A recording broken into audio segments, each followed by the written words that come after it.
Shout out to Imagine This Film Festival 2022. I'm pleased to present a table read from my screenplay Persephone, which is a reimagining of the Greek myth intended as a family musical, either live action or animated. The story addresses issues of passion versus responsibility, moral consequences, and being prepared.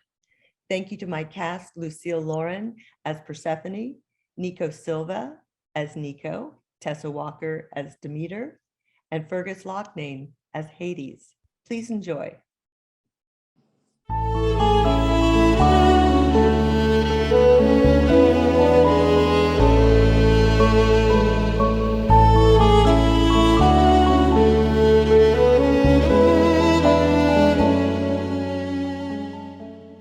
On a grassy knoll, a beautiful young goddess Persephone is kneeling under a large oak tree and tending to flowers unlike any in the world.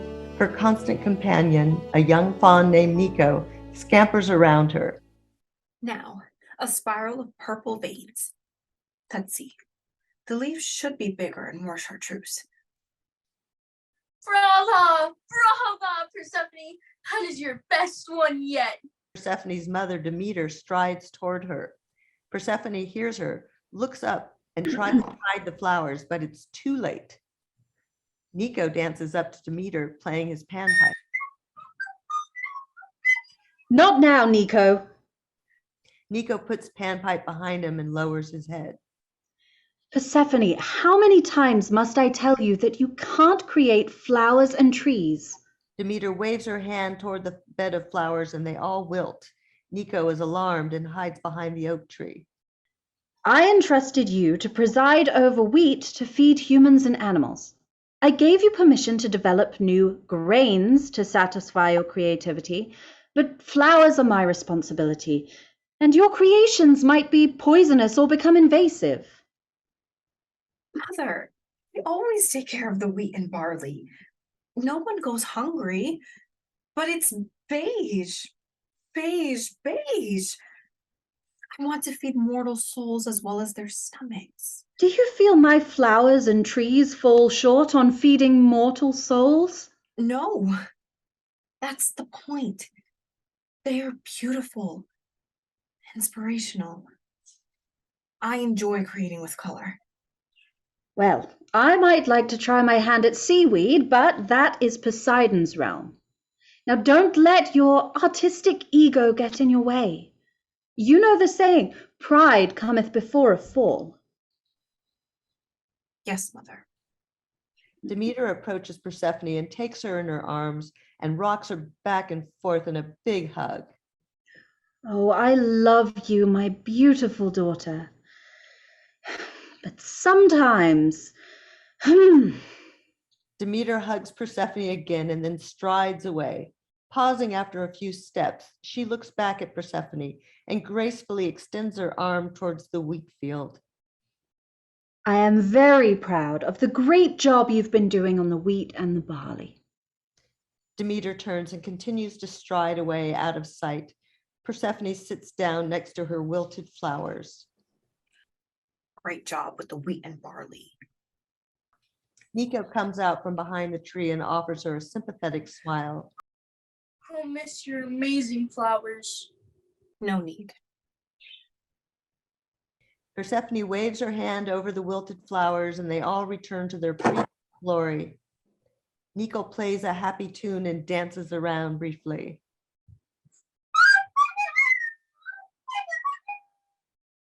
I certainly feed my soul, but what about your mother?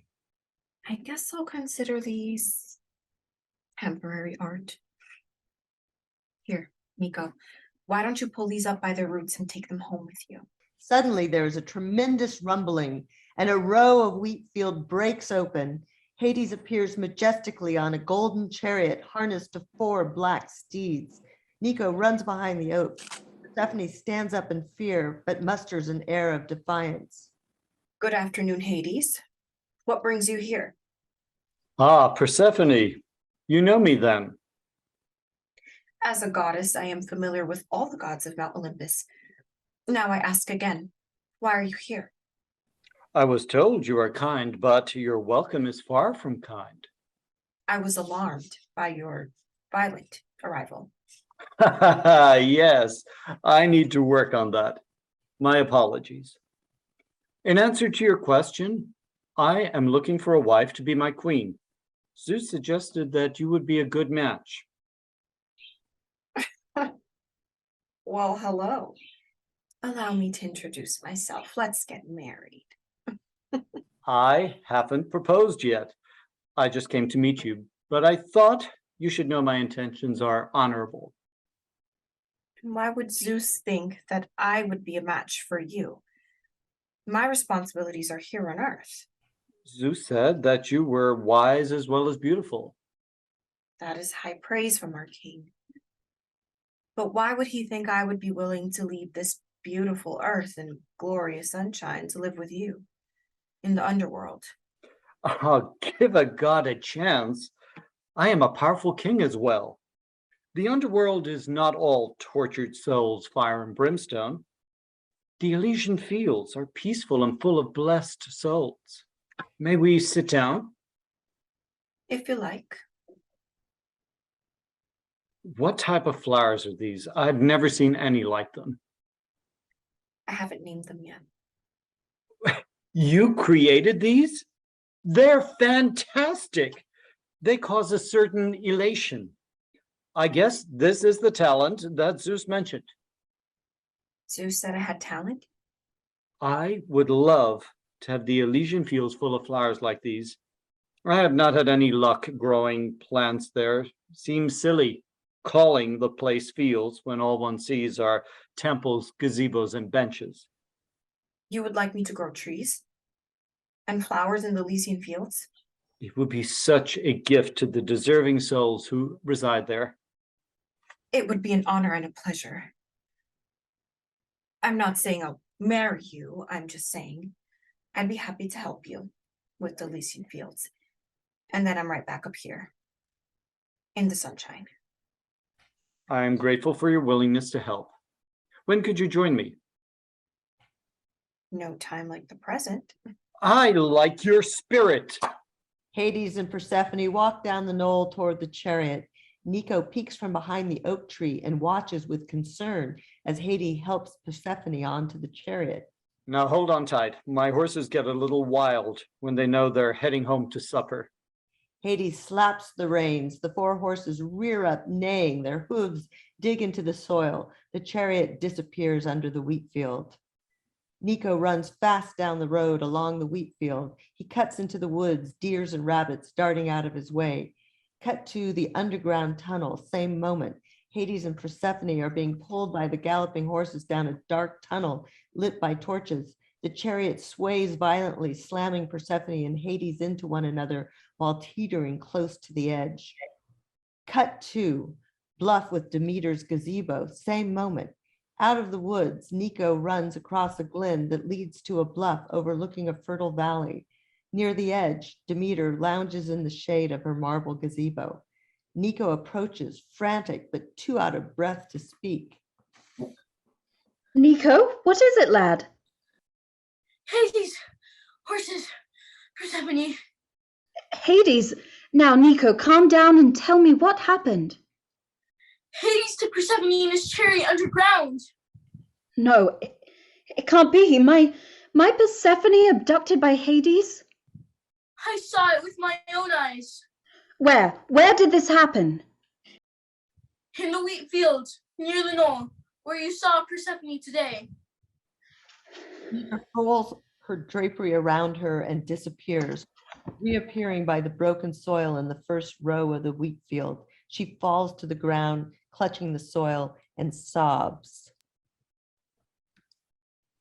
Cut to the underground, same moment. The horses and chariot come to an abrupt stop at the edge of the river Styx. Charon, the lean and sinewy ferryman, looks up from his boat and bows low before Hades. Persephone straightens her clothing and her hair while looking around, taking it all in. Across the river are bonfires casting shadows. and in the far distance, a dimly lit palace. To the right, way upriver, a waterfall spews from a ledge high up in the cavern, creating a mist that wafts across the cavern floor. Above is an array of stalactites glistening from the bonfires. Persephone's gaze returns to Hades. As a king and a god, you should be able to handle your horses better. How bad could it be? We are immortal, dear Persephone. I've always found their gusto exhilarating. I admit it was rather fun. There's my spirited goddess. Hades dismounts from the chariot and offers his hand to Persephone. Charon hurries over from the dock, bows again to Hades, and detaches the horses from the chariot. The four horses trot upstream and out of view. A large three-headed dog, Cerberus, bounds up to Hades, barking enthusiastically. Persephone is alarmed as Cerberus knocks a laughing Hades to the ground. After a playful wrestle, Hades stands and brushes the dirt from his clothes. Cerberus, enough! Well, Persephone, may I give you a little tour en route to the palace?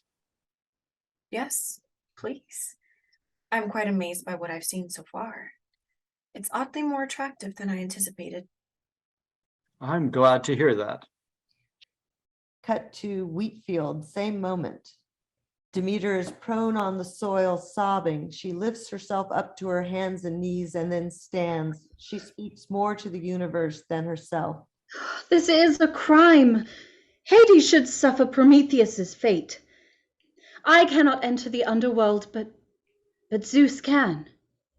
Cut to the underworld, the other side of the river Styx. Charon ties the boat to the dock as Hades disembarks and turns to assist Persephone off the boat. And now to the Elysian Fields. I'm eager to see it.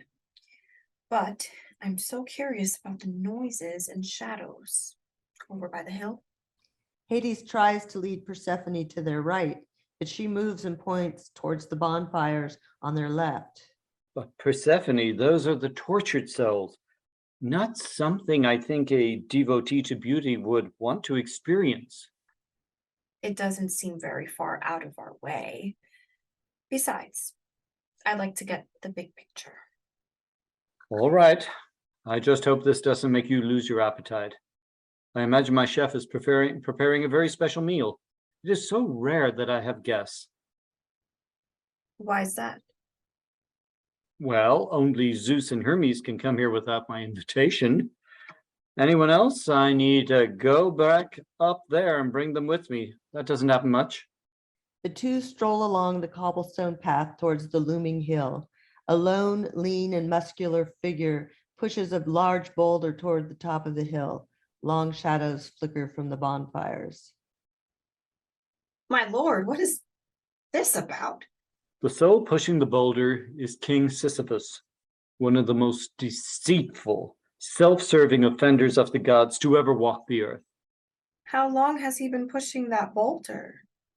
It looks like his punishment is almost over.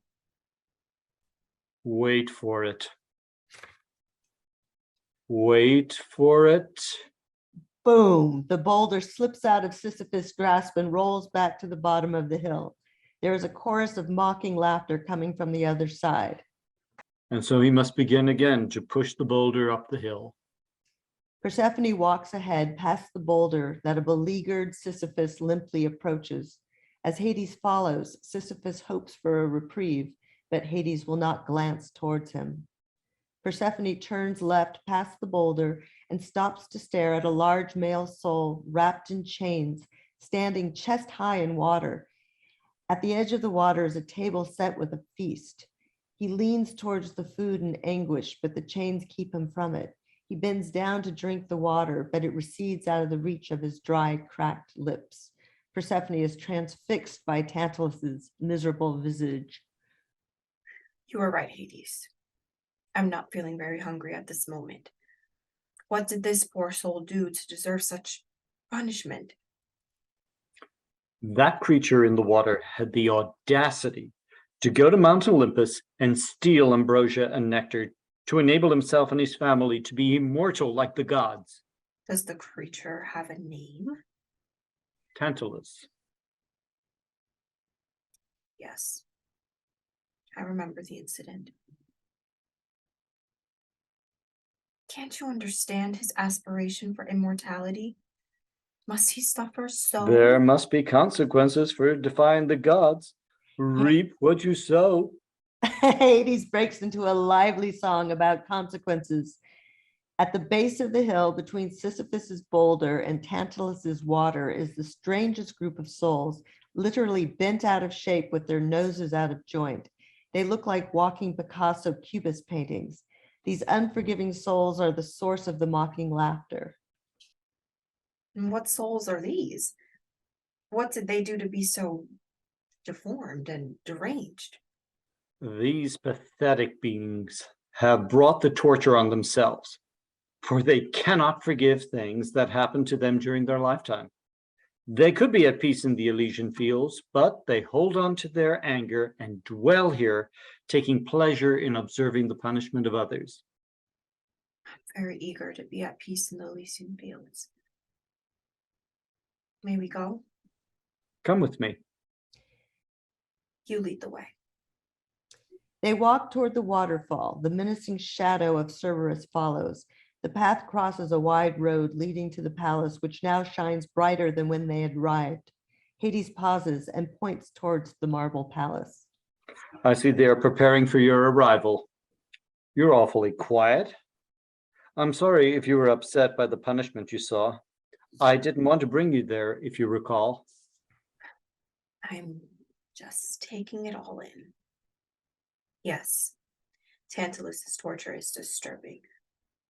I'm trying to assess if the punishment fits the crime. That's not your job. The weight of that responsibility has always been on me. You are here to have the pleasure of rewarding the good souls. Be grateful you do not share the onus of having to judge and punish. You sound like my mother, telling me what I can and cannot do. Persephone, I do not wish to argue with you.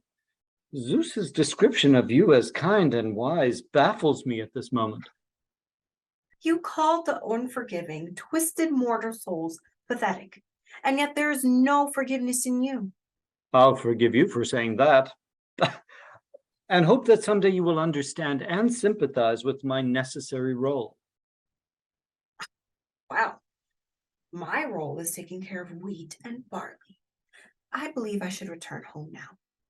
At that moment, Hades and Persephone arrive at the entrance to the Elysian Field. A marble colonnade spreads out in both directions. There are marble temples, statues, and gazebos emerging from the tulle mist that undulates from the waterfall. Blessed souls maintain their form and garb from their former lives, but with a pallid, glowing translucence. Some strum gently on lyres, and others join in with panpipes. Persephone is struck dumb in awe. Hades is proud of the effect his creation has on her. He stands beside her and then offers his arm to her. Shall we go in? You designed all of this? Yes, I do more than dole out punishments. It's beautiful. How fitting for good souls. But it could be more beautiful with your help. What you have created thus far is an inspiration. I apologize for my harsh words just now. I must be tired from the journey. And maybe a little hungry. Yes, I believe I am. Wonderful. Let's walk this way. It's a shortcut to the palace. Hades and Persephone stroll through the Elysian Fields towards the palace, passing by gentle souls who bow to them modestly. As the camera pans back and begins to fade out, we hear the eager chatter of Persephone. I can see a row of hedges here, a massive tree right there, and flowering vines on that wall.